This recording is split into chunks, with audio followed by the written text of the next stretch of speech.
Einstein نے کہا اگر آپ مچھلی کو پیڑ پہ چڑھنا سکھاتے رہیں گے اور وہ نہ چڑھ سکے تو مچھلی ساری زندگی اپنے آپ کو ایڈیٹ سمجھے گی اور آپ کا بھی سارا پوٹینشیل برباد ہوگا۔ جس طرح مچھلی پیڑ پر چڑھنے کے لیے نہیں بنی تو ایک کلاس کے 40 مختلف بچوں کا مختلف صلاحیتیں رکھنے کے باوجود سارے سبجیکٹس میں پاس ہونا کیوں ضروری ہے؟ میرا پڑھائی میں دل نہیں لگتا، اسکول جانے کو دل نہیں کرتا، کیا ہم تعلیم کے نام پر دھوکہ تو نہیں کھا رہے؟ کیونکہ ہمارا انر اور آؤٹر سنکرونائزڈ نہیں ہے۔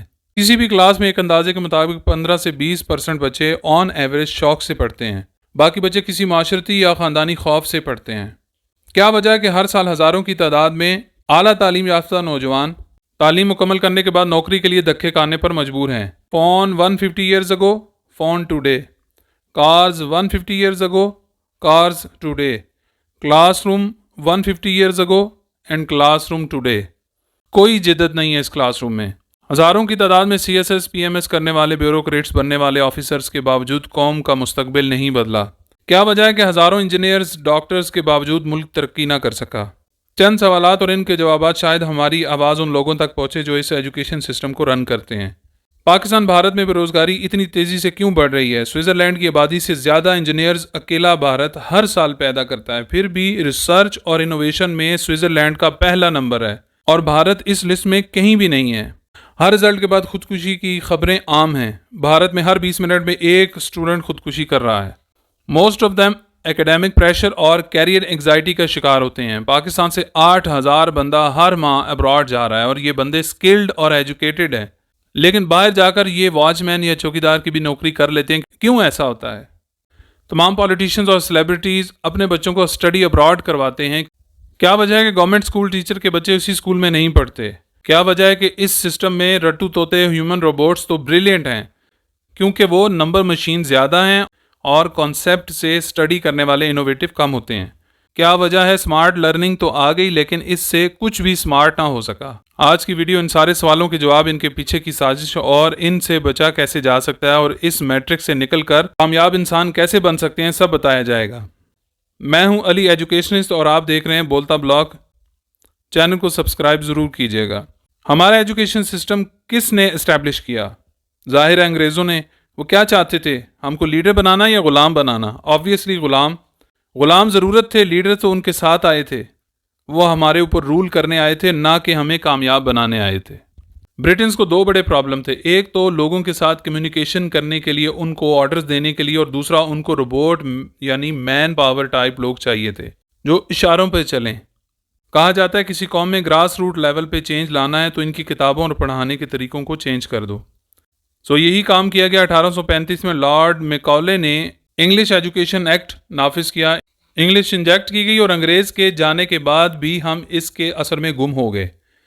پاکستان بھارت میں ایک فیشن بن چکی ہے۔ ہم سلام دعا سے ہیلو ہائی پہ آئے۔ بکس انگلش میں کنورٹ ہو گئی، اسکول میں انگلش کمپلسری کر دی گئی۔ فراٹے دار انگلش بولنے والے ہائی یا اپر کلاس میں، منہ ٹیڑھا کر کے بولنے والے ایلیٹ کلاس میں، اور طریقے سے انگلش نہ بولنے والے لوور کلاس میں شمار ہوئے۔ ہمارے لوگوں میں ہرڈ مینٹیلٹی، جس کو بھیڑ چال کہتے ہیں، بہت زیادہ ہے، جس نے ہمارے لوگوں کی سوچ میں غلامی بھر دی ہے۔ اس کا آغاز اسکول سے ہوا۔ ڈسپلن کے نام پر بیل کا سینسر دماغوں میں فٹ کیا گیا، بیل بجنے پر آنا اور جانا۔ فیکٹری ورکر کو سلیوری فیل کروانے کے لیے بیل کا استعمال۔ ہم ان زنجیروں کو توڑ نہ پائے۔ آج تک ہمارے اسکولوں میں وہی کچھ آؤٹ ڈیٹڈ پڑھایا جا رہا ہے جو ہمارے دادا پردادا پڑھتے رہے۔ کیا آپ میں سے کسی کو بھی a+b کا ہول اسکوائر = a²+b²+2ab زندگی میں کام آیا ہے؟ Sine theta, cos theta, trigonometry, calculators کے باوجود بچوں کو مار مار کر ایڈیشن اور سبسٹریکشن کے کوشچنز کروانا۔ صرف میتھ نہیں بلکہ دوسرے سبجیکٹس میں بھی یہی حال ہے۔ ایکچولی ہمارے اسٹوڈنٹس کو پاسٹ کے لیے پڑھایا جا رہا ہے۔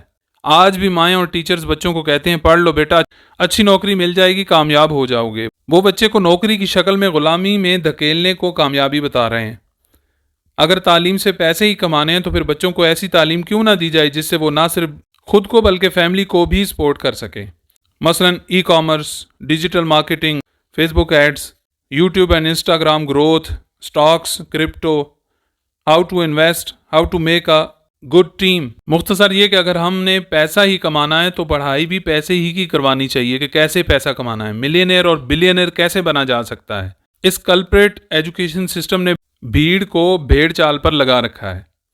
آئیے دیکھتے ہیں کہ یہ تباہی کہاں تک پہنچ چکی ہے اور حالات کتنے خراب ہو چکے ہیں۔ برٹش ٹائم کی رپورٹ کے مطابق اسکول میں ٹریننگ اس طرح سے دی گئی کہ سلیوز بنایا جا سکے، اور فیکٹریز میں بھی وہی پیٹرن جاری رکھا گیا۔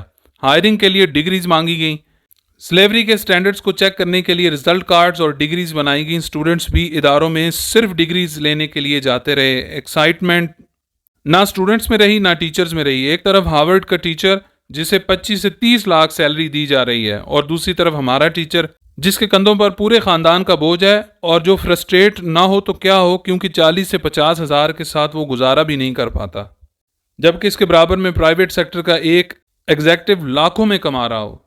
تو پھر کہاں سے آئے گی لگن کچھ نیا کرنے کی؟ سب سے بڑی اور آخری سجیشن یہ ہے کہ پریکٹیکل ایجوکیشن دی جائے۔ ایک رپورٹ کے مطابق ہمارے 93% MBAs کوالیفائرز امپلائیبل ہی نہیں ہیں، یعنی جاب کے قابل نہیں ہیں۔ اسی طرح ہمارے انجینئرز، ڈاکٹرز اور دوسرے کوالیفائڈ لوگوں کی اکثریت نااہل ہے، اور وجہ ہے ایجوکیشن سسٹم جس میں نہ ایجوکیشن ہے اور نہ سسٹم ہے۔ پرابلم سٹمک کا ہو تو ڈاکٹرز کئی سال ہارٹ کی میڈیسن کھلاتے رہتے ہیں، فیک قسم کی پائریٹڈ اسائنمنٹس اور تھیسس جمع کروائے جاتے ہیں، چیٹنگ سے فیک ریزلٹس بنائے جاتے ہیں، ایگزام میں رشوت دے کر نقل کی جاتی ہے۔ آخر میں آئنسٹائن کی بات کو دہراؤں گا کہ مچھلی کو پیڑ پر چڑھنے کے لیے نہیں بنایا گیا،